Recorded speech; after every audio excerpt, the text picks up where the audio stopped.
Let's now therefore give our attention to Ben as he speaks to us on Bible prophecies that changed the course of history.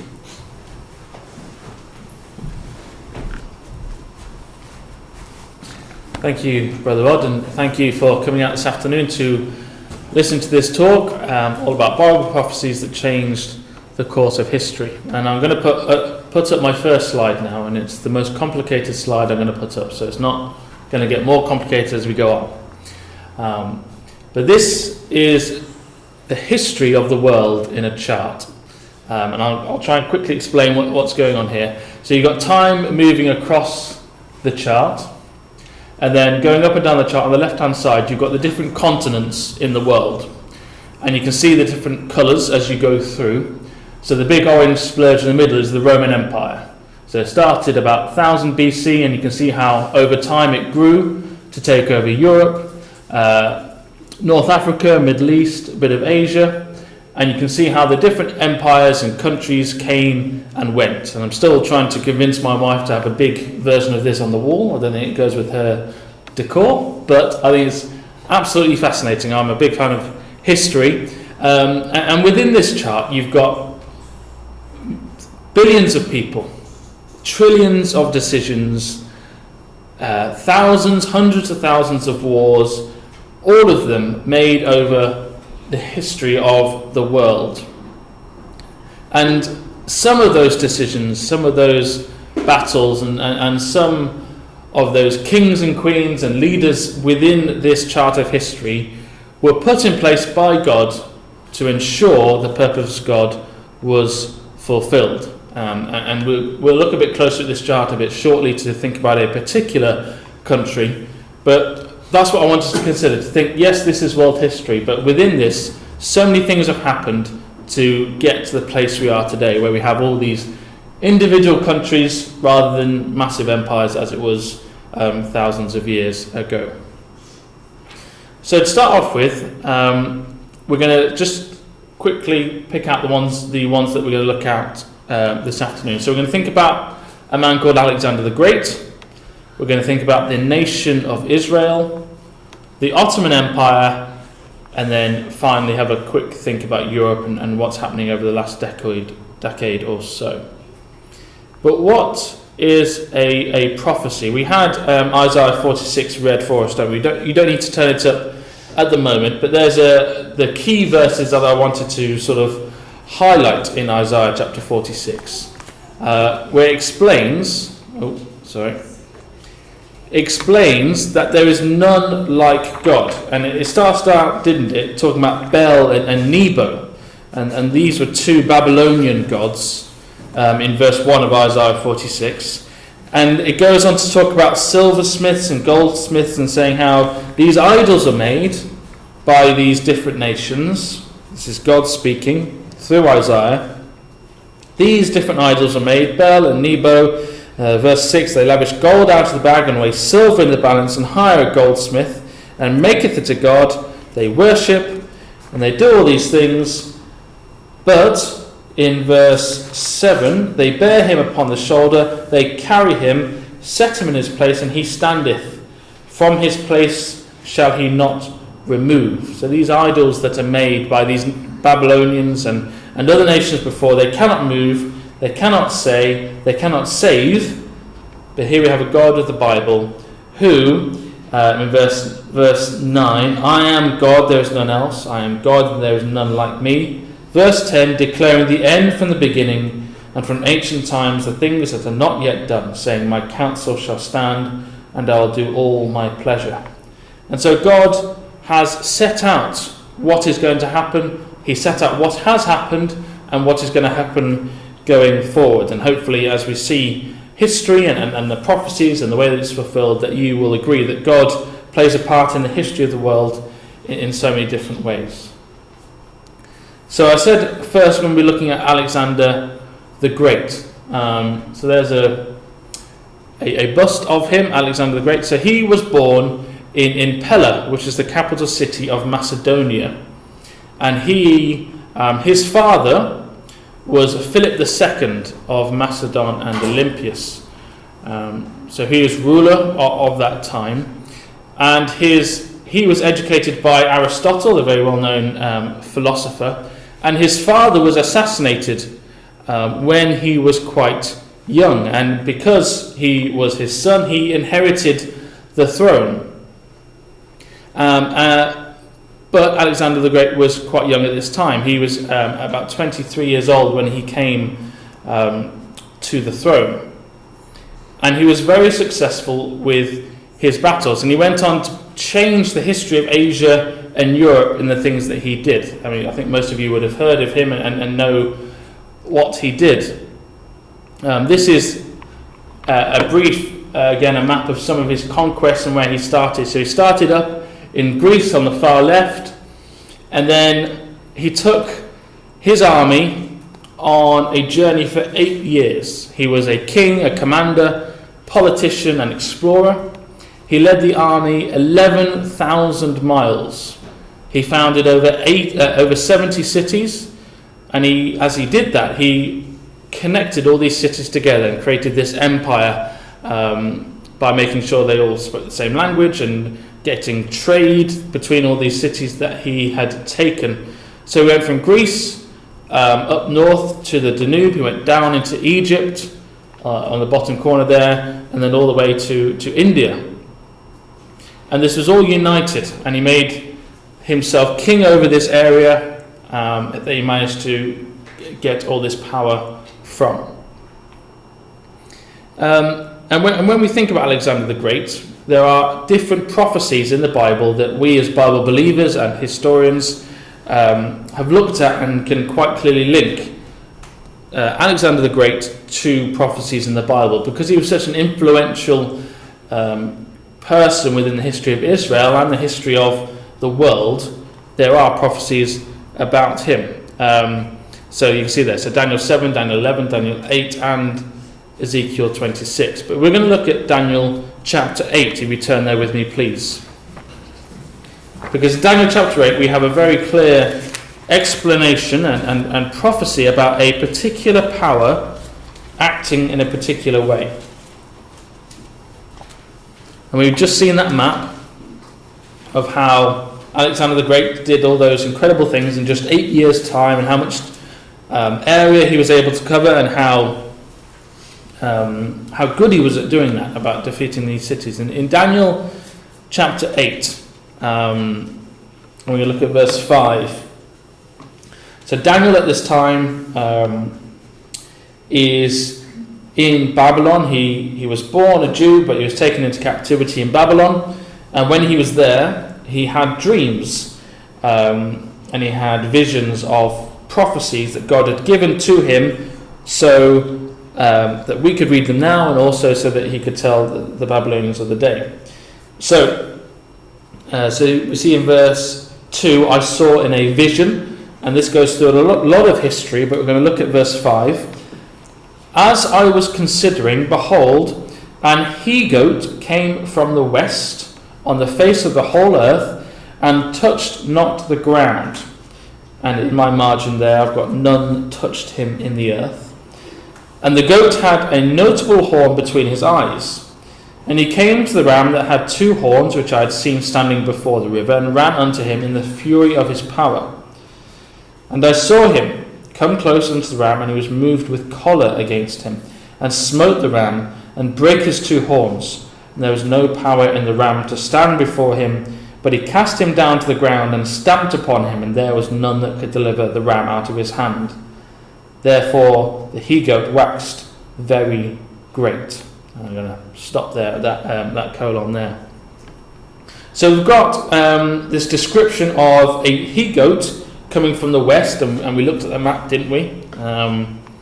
We know that Alexander the Great started in the west, in Greece. He touched not the ground, or none touched him in the earth. No one could stop him on his journey. In verse 7, he came close to the ram. He moved with choler, with great anger, smote the ram, brake it. There was no power in the ram to stand before him. There was no power in the empire that was there to try and defend itself from Alexander the Great. Cast it down, stamped upon him, completely got rid of it, and set up its own cities and created his own empire. And that word choler, has the idea of being enraged. So we have a very powerful, very quick, very efficient power with a notable horn that is coming across from the west. And if we still weren't sure that was talking about Alexander the Great, if we look at verse 21, the rough goat is the king of Greece, and the great horn that is between his eyes is the first king, and that is Alexander the Great. So Daniel is told who it is, not by name, but by role and by what nation, and as Bible students and historians can look at that and think, that's talking about Alexander the Great. And it's interesting, there's a historian by the name of Josephus who wrote this in one of his books. When the book of Daniel was showed him, so this is talking about Alexander the Great, wherein Daniel declared that one of the Greeks should destroy the empire of the Persians, he supposed that himself was the person intended, and as he was glad, he dismissed the multitude for present, but the next day he called them to him and bid them ask what favours they pleased of him. And so Josephus was a historian. He lived about the time of AD 70, so he was not alive at the time of Daniel, but from Jewish legend, from what he knew, he was of the opinion that the book of Daniel, this chapter, was shown to Alexander the Great. And can you imagine Alexander the Great reading this thinking, it's talking about me. I'm that notable horn. I'm the one moving with choler and enraged. Incredibly it is, we don't know for sure, but it's something interesting to think about. So what happened next? So we looked at the map, didn't we? He went from Greece all the way down to Egypt, all the way to India. And at this time he was still picking up troops, picking up power, picking up money, and he was ready to take on the rest of the world, I would suggest. He had the means, he had the men, he had the wealth to be able to move on and keep on moving, whether it was up north or further into China or down south into India. He could have moved in any which direction he wanted to. But we stopped midway through a verse, didn't we? Let's carry on in Daniel chapter 8. So, Daniel chapter 8, verse 8. Therefore, the he-goat waxed very great. That's where we stopped. And when he was strong, the great horn was broken, and for it came up four notable ones toward the four winds of heaven. And so there we go. That's how the prophecy ends. He was very strong, he was very quick, very powerful, and when he was strong, the horn was broken. And now four stood up, four kingdoms. It says that, verse 22. Now that being broken, Alexander the Great, four stood up for it, four kingdoms shall stand up out of the nation, but not in his power. So, Alexander the Great travelled 11,000 miles, founded 70 cities, with an army that was building and kept on getting wealthier and wealthier, more powerful, and at the age of 33, he died. And there's people have different ideas on how he died, but at a very comparatively young age, he died at the age of 33 after claiming all this land for himself. And after he died, his land was split into four different bits of land between his generals of the army. So we've got Cassander, Lysimachus, Ptolemy, and Seleucus. And it's said in verse 22, but not in his power. And the nation, the empire that he had built, was never as strong as it was before, because now we have four different people vying for power. But it was split into four, just as the prophecy said. And so got Alexander the Great. These are just quickly going over what we looked at so far. So we've got the horn on the goat. He took lots of land quickly, and we know from the prophecy that it was a quick and fierce. It didn't last long. Eventually, when he was very strong, it was broken, and then the nation was split into four sections, so four horns. And he died in his prime and so the horn was broken. So we see there how history was going in a particular direction. History was pointing to the fact that Alexander the Great was ready to take over the world and just keep on moving and keep on going. But this prophecy, hundreds of years before he was around, said when he was at his strongest, that is when he was going to be stopped, because God did not want Alexander the Great to keep on going. He had a plan and purpose to bring about these other empires and other nations to get to where we are today. So there's one man, an incredibly influential man in history, that his future was already written down for him. And I'd be interested to see if the person who showed him the prophecy of Daniel showed him all of it, or he just said, no, don't stop reading. Don't read that bit, just read up to the bit where you're very great. But yes, Alexander the Great, that's how this prophecy changed that course of history. So moving on then to the land of Israel and the Jews. And it's a race of people from Israel, and I know most of you will know this, but we'll go through it. The monarchy, so that started with King Solomon, King Saul, and King David afterwards, in the 10th century BC. And the Jews lived in the land of Israel, which was to the east of the Mediterranean Sea. And most importantly, as Bible believers, we know that the Jews was a land and a people that was chosen by God. God chose his people, and God chose the land where they were going to live. And there are many prophecies in the Bible concerning the Jews. Because the Jews were called by God, there was a lot of prophecies concerning them. So there are negative and positive prophecies. There were prophecies to Abraham about things that haven't even happened now. And in the timeline of the Jews, there are prophecies that happen to the Jews that happen within their lifetime. So there's a big range of prophecies, and there's many that we could look at this evening. I did say the first one was most complicated. This is a little more, I'd say less complicated, but we'll see. So, I like my timelines, okay? This is a timeline of Jewish history and heritage. And as you go across, you've got time. And as you go up, you've got population of the Jews. So, again, historians can't be 100% sure of the numbers and where and when, but this is their best guess looking at the history of the Jews. And so you can see it goes up and down throughout the history of the Jews. And you've got different colours as well, and those different colours represent where the Jews are. So if you look at the very start, when it starts to go up, that's when they're in Egypt, that's when they're in Africa, is orange. And then it rises up and then it goes to blue, which is Israel. And you can see how it goes up and down at different points in the time of the Jews. So I'll just zoom in a little bit. There we go. So yeah, it starts with Egypt, then to Israel, and you can see different times. And again, we can't be 100% sure on some of these dates, but it's pretty close. You can see it starts to build, and then the division of the kingdom of Israel and Judah starts to go down. We've got the destruction of the temple, which makes the numbers go down further. And then as it dips to its lowest on this part of the chart, that's when they're taken into captivity by the Babylonians. So let's think about this first part of the timeline of Jewish history. If you could turn with me, please, to Deuteronomy chapter 28.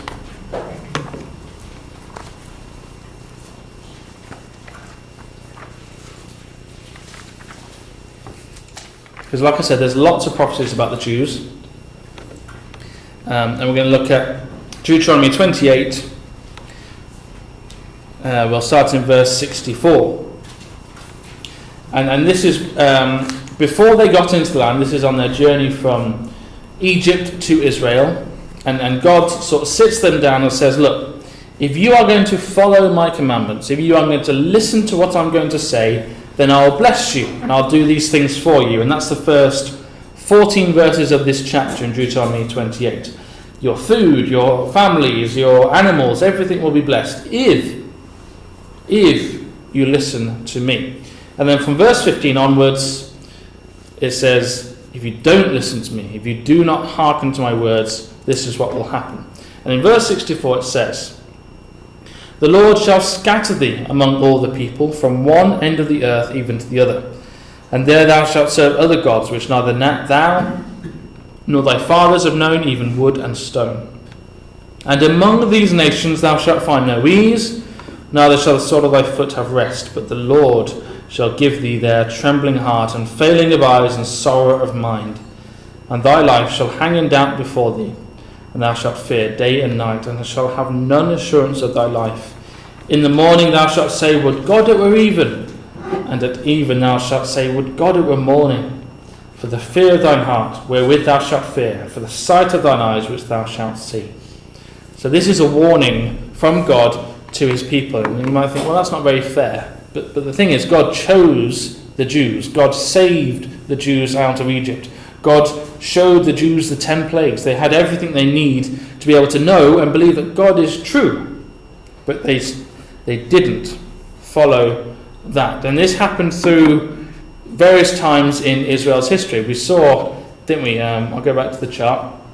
We saw the dip as it went into the Babylonian captivity, right at the bottom there. And then it starts to go up again, and then a sharp drop again. And that's when in AD 70 the Romans came against Jerusalem and destroyed the city of Jerusalem. So that's just on the right hand side there if you look at the screen now. So it happened through the Assyrians, it happened through the Babylonians. It most completely happened in AD 70 when Jerusalem was destroyed. That is when this prophecy was fulfilled, but it didn't stop there, because it carried on, didn't it, even to the last 100 years. And most of you will know who this is. This is Adolf Hitler. And even before he came to power, when he spoke to a journalist, he said, "Once I am in power, my first and foremost task will be the annihilation of the Jews." He described them as a race tuberculosis of the peoples, and that his ultimate goal must definitely be the removal of the Jews altogether.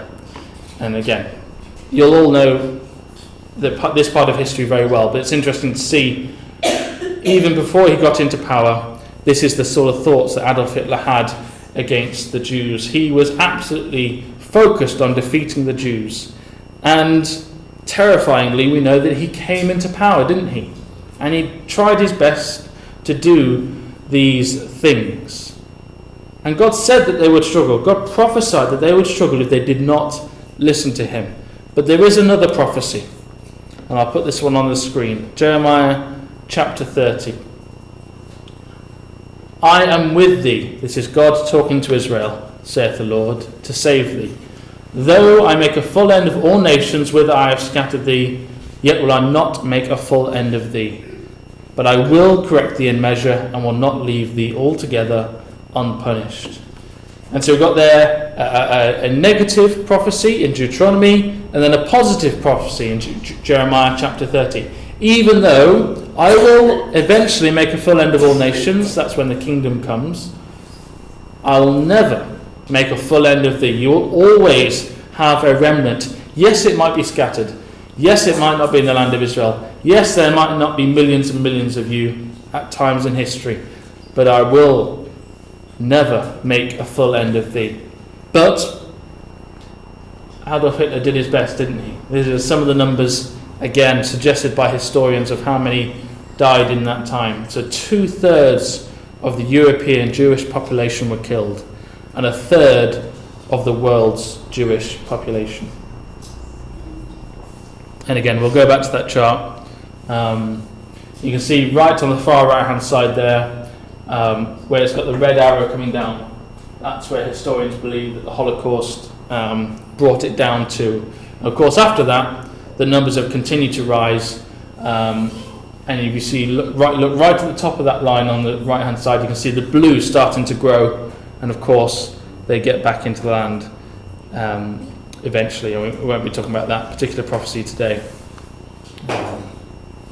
But yes. And the thing is, once they got back to the land in 1948, after this horrendous time in their history, they've gone on to strength and strength. Recently at work we were doing a quiz, and we talked about the 10 happiest countries in the world. And it looked at different things like economics and people who give to charity and things like that. And Israel, I think it was about 7th or 8th in the world of the happiest countries. And you think about the history just in the last 100 years of what they've gone through, incredible. And like I say, they've gone on to strength to strength. So as of 5 years ago, Nobel Prizes have been awarded to 900 individuals, about 200 of them were Jews. So 22.5% of all Nobel Prizes given out were to Jewish people, even though they make only 0.2% of the world's population. And there's some pictures of them down there. Don't ask me who they are, apart from the bottom left. I know him, Albert Einstein. But the rest, obviously, incredibly successful people considering their history, and making up a large portion there of Nobel Prizes. So,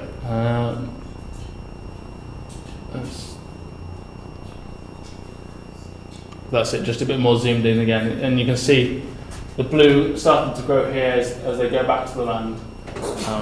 But this is just a PDF online, so if anyone would like a link afterwards, please let me know. But yeah, there we go. So 2 prophecies. One prophecy was saying that I'll not make a full end of thee, and there were people who wanted that to happen, and it's not just Adolf Hitler. People throughout history have wanted to make a full end of the Jews, but it wasn't going to happen because God would not let it happen. And then we move on to the Ottoman Empire, and we're going through relatively quickly, but I want to try and get through these different prophecies. So the Ottoman Empire was founded by a man called Osman in the late 13th century, so about 300 years after David and King David and King Solomon in the Bible. And it covered a lot of land. So we've got all those different countries there. I'm not going to read them all out, but you can see parts of Europe, parts of Africa, parts of Asia within that. And it got its wealth from trading things like silk and rhubarb and porcelain, and it was able to get a very big trade route. And it's interesting, just an interesting fact, that so the Sultan of the Ottoman Empire would sleep in a different room every night in fear of being assassinated. So they'd never spend one night in the same room. They're constantly moving. Doesn't seem like a fun life to me, but that was what they had to go through. Now, let's think about the Ottoman Empire and Bible prophecy. Can you please turn with me, please, to Revelation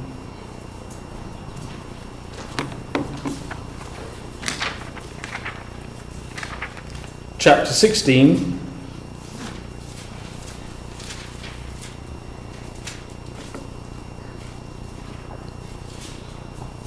verse 12. And the Revelation is a continuous historic record from the time of Christ all the way through to today's, to what's happening today. We're not going to go through it all. We're just picking out one verse in verse 12. So it says in verse 12, the 6th angel poured out his vial upon the great river Euphrates, and the water was dried up, that the way of the kings of the east might be prepared. And you can look before and after that verse, and there's a lot of symbolism and different ways that God has left this record for us, that we might be able to try and understand what it's talking about. But we're concentrating on verse 12, where it talks about the great river Euphrates. And we talked about some of the countries that the Ottoman Empire were in charge of. You can see North Africa, Europe, and Asia as well. But and when you look at the river Euphrates, it goes from the Persian Gulf all the way up into Turkey.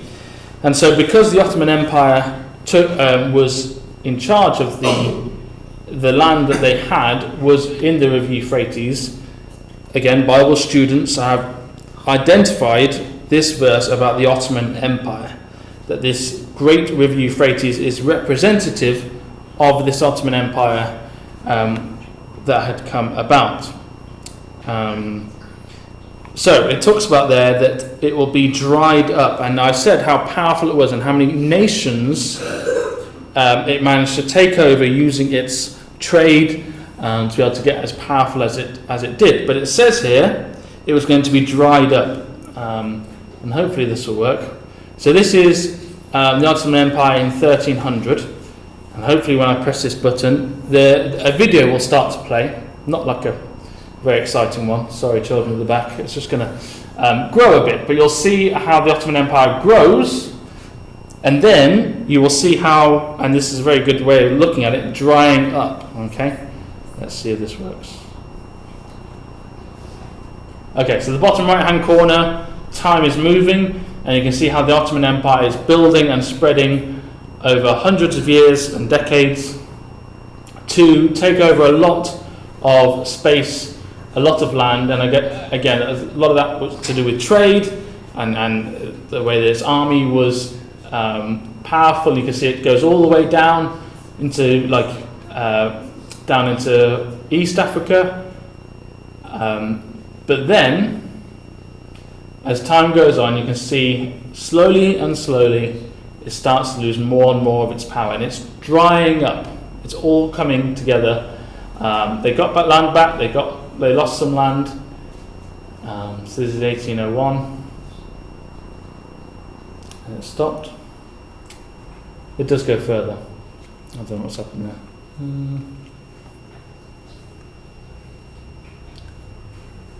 Well, we're not going to watch it all again, but eventually, I think it's about 1912 it finishes. 1912 it finishes where it goes to just the land of Turkey as we know it now. But you saw how big it got in its time, and lots of different factors were involved in the shrinking of the land. It was the Industrial Revolution, and they were just behind the times. But again, it was a very powerful nation, very wealthy empire that really in a time where empires weren't a thing anymore. We had the British Empire back in late 1800s, but this empire lost a lot of space, a lot of wealth, a lot of land in a very short period of time. And this is all done in verse 12, that the way of the kings of the East might be prepared. Here we go. Sorry. Right, 1801. This is the next part of the video. So 1801, and hopefully now you'll start to see the drying up of the Ottoman Empire and the river Euphrates. So 1862, it all happened really quickly. 1878, 81, 82, and it slowly loses land. And most crucially, it loses the land of Israel. There we go, from 1930 to 1920, it goes to the nation of Turkey as we know it now. Now, it had to lose the land of Israel because they lost the land of Israel to the British Empire, who then eventually gave the land of Israel to the Jews through the government, and managed to get the land back to Israel. And that had to happen for the will of God to be performed, so that the Jews could get back to the land. And so once again, we have a very powerful and wealthy empire that seemed to be at the height of its power, but very quickly lost a lot of its power. And again, it talks a bit about the things that happened towards the end. Like I said, the Renaissance and the Industrial Revolution, the Ottoman Empire was not prepared for these changes that was happening in Europe. They lost the Holy Roman Empire. There were revolts in Greece, 1830 and 1878. Romania, Serbia and Bulgaria declared their independence, and they just lost and lost and lost. They were behind the times when it came to the things that they were doing. And in 1912, 1913, they lost nearly all of their territories in Europe. So we will just have a quick look, and we're not going to dig into Ezekiel 38, but there's a prophecy within Ezekiel 38 which talks about two groups of nations, one that is pro-Israel and one that is against Israel, and that's a very simple way of doing it. But and we can go into more depth if you'd like to, but mainland Europe and Russia is on one side, and Britain and the Commonwealth is on the other. And I'm just putting these slides up to show that it's not just Alexander the Great hundreds of years ago. It's not just the Ottoman Empire, 100 years ago.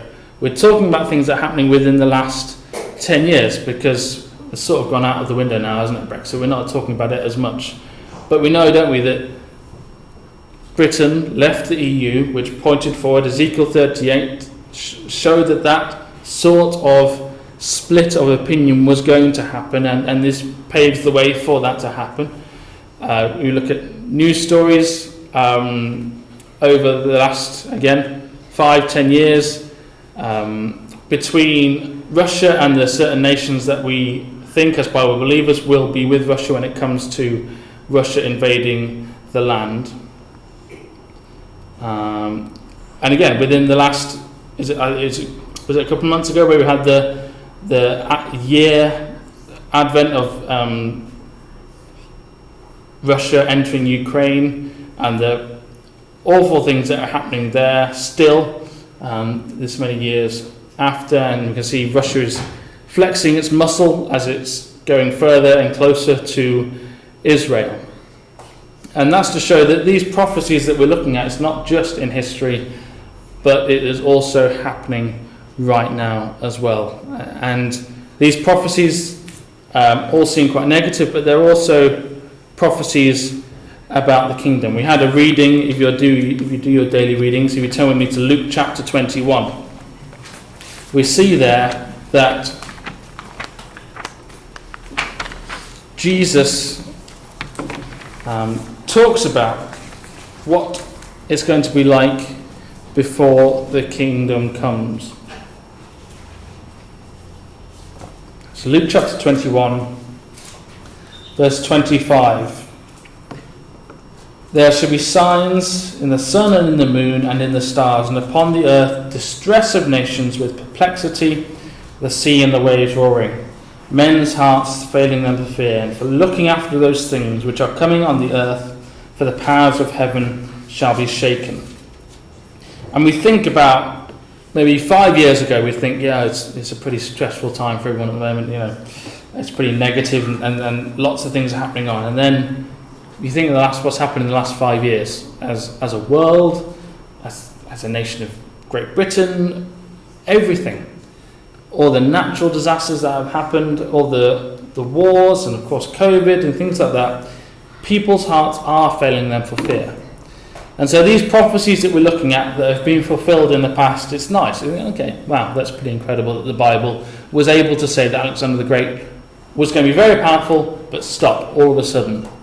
And that the Ottoman Empire was going to dry up, and that the Jews were going to be persecuted, they were going to be scattered, but they would never be totally destroyed. And we think, okay, well, that's interesting, and that can help us to believe that the Bible is true. But when we have prophecies like these, and that we know, as Bible believers, we pray that the kingdom will come, and it will happen when these things happen. And we keep on thinking, well, men's hearts are always failing them for fear, but even more so now than ever. And it's only going to keep on going in this direction. And so now is our time to act on these prophecies, and to act before we see the Son of Man coming in a cloud with power and great glory, because by then it will be too late. So let's use this energy, let's use this excitement, let's use this information we know about the Bible to change the way that we live, so when he returns, he might say to us, well done, thou good and faithful servant, enter thou into the joy of thy Lord.